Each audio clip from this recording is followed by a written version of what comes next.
En esta ocasión revisaremos algunas de las características de los elementos que en condiciones ambientales de la Tierra primigenia fueron seleccionados debido a sus características particulares para ser los constituyentes de las células vivas.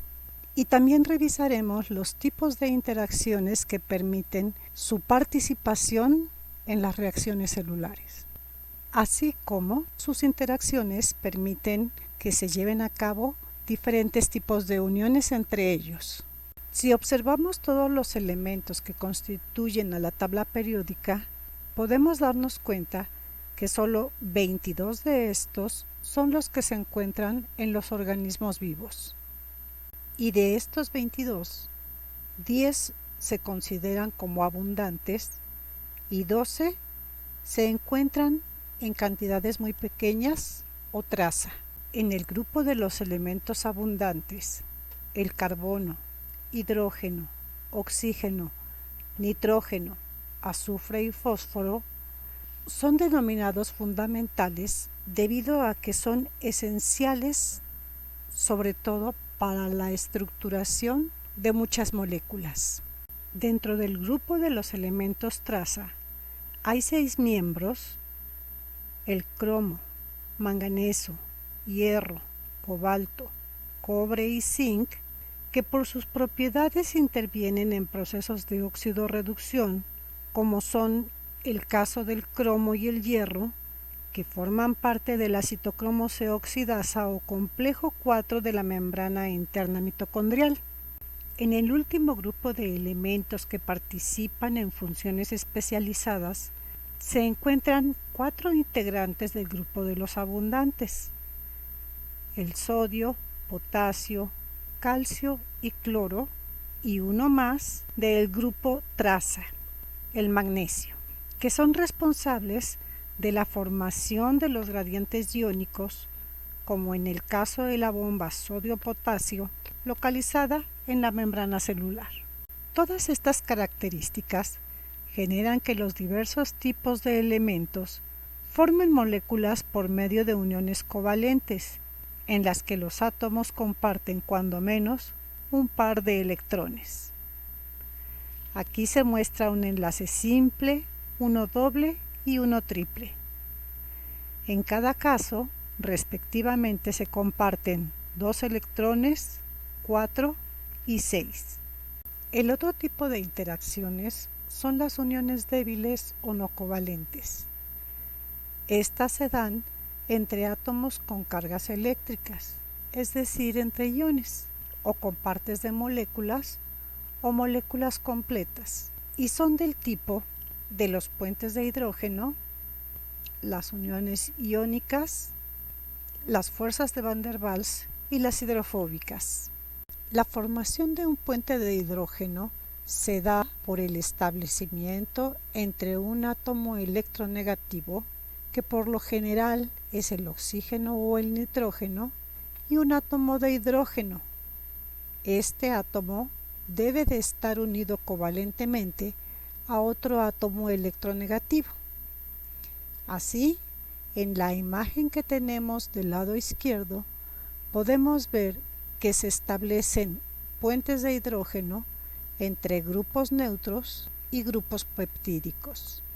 Del lado derecho se muestra la forma en la cual los puentes de hidrógeno se establecen entre 2 aminoácidos y entre 2 bases nitrogenadas.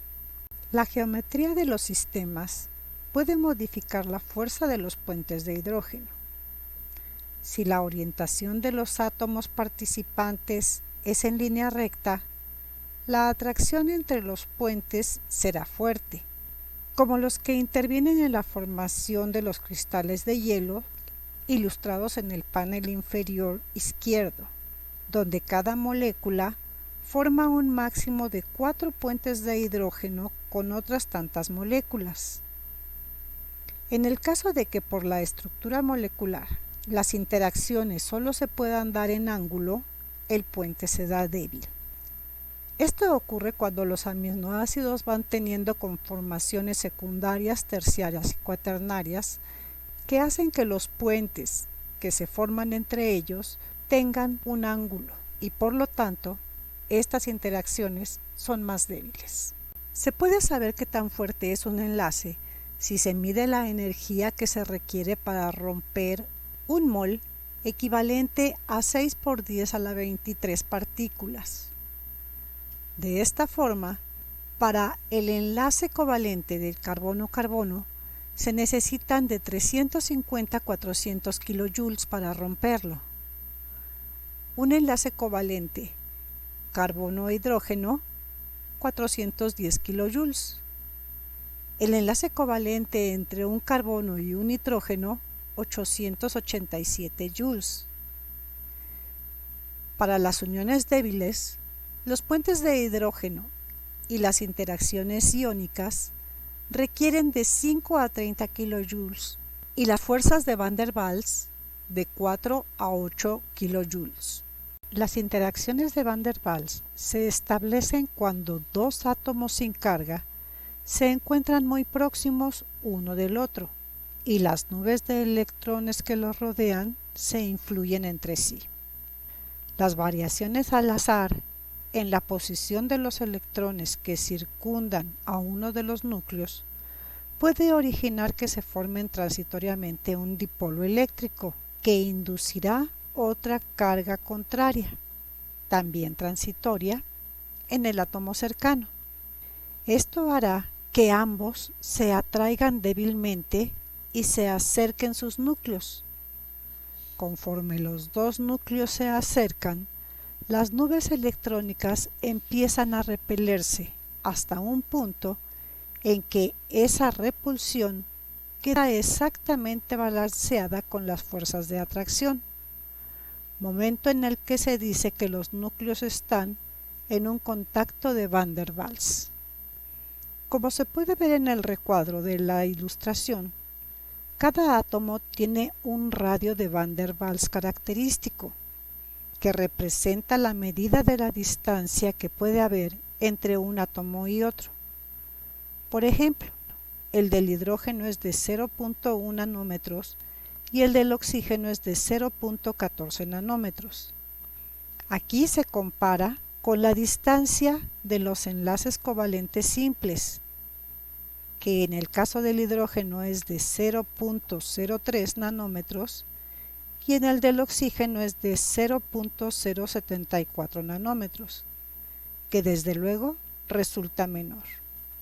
Si ahora nos enfocamos en las interacciones iónicas, estas pueden ser de atracción, como se muestra en el recuadro 1, entre el NH3 y el OC, o de repulsión entre dos grupos iguales NH3. Por otro lado, las interacciones hidrofóbicas que se originan cuando las moléculas de una sustancia no pueden disolverse en el agua y entonces se aíslan de ella, son muy importantes debido a que participan en el establecimiento de las membranas celulares y definen muchas de sus propiedades. Por último, si vamos al recuadro que se encuentra en la parte inferior derecha, en donde se señalan las atracciones entre carga positiva y carga negativa en el recuadro azul y verde, mientras que en el recuadro amarillo se manifiestan dos cargas de repulsión y podemos ver cómo en esta imagen la parte blanca representaría la carga nuclear que se repele. Todas estas interacciones permiten el establecimiento de distintas formas de interactuar entre los átomos y las moléculas. Así, las interacciones de todos estos mecanismos en los sistemas biológicos han permitido que se establezca y mantenga la vida por medio de la estructuración de macromoléculas como los ácidos nucleicos y las proteínas, o el proceso de reconocimiento enzima-substrato, receptor-anticuerpo, virus-receptor celular, por mencionar solo algunos ejemplos.